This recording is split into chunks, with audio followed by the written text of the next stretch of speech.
মধ্যযুগে বাংলা কিভাবে লেখা হতো আমরা কি দেখেছি কখনো? এই তুলট কাগজের উপর তালপাতার পুঁথি কোথায় দেখেছি? দেখিনি হয়তো অনেকেই।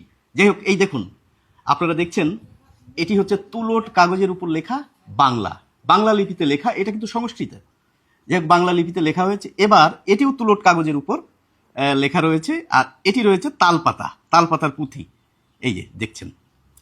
এবার ব্যাপারটি কি বলুন তো, একটু মজার বৈশিষ্ট্য আপনাদের না জানালে অবিচার হয়ে যাবে। এই যে এটি একটি বাক্য, এটি একটি বাক্য, এটি একটি বাক্য।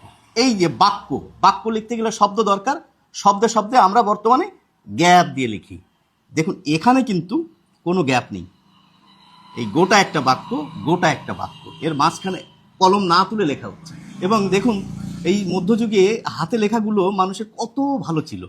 হ্যাঁ, তো যে ব্যাপারটা হচ্ছে আমাদের দেখতে ইচ্ছে হয় এবং কি হয়, হাতে দিতেও পারবো না। বিভিন্ন যে সংগ্রহশালা রয়েছে, তো আমরা যে সংগ্রহশালায় বর্তমানে এসছি একটু দেখিয়ে রাখি আপনাদের। পঞ্চানন রায় সংগ্রহশালা তথা সংস্কৃতি কেন্দ্র কোথায় অবস্থিত? বাসুদেবপুর, পশ্চিম মেদিনীপুরে কিন্তু এটা পাবেন। এবং এটি হচ্ছে ঘাটাল মহকুমা।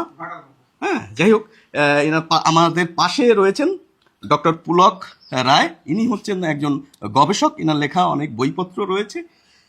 যাই হোক, আপনারা আসুন, আপনাদের ভালো লাগবে।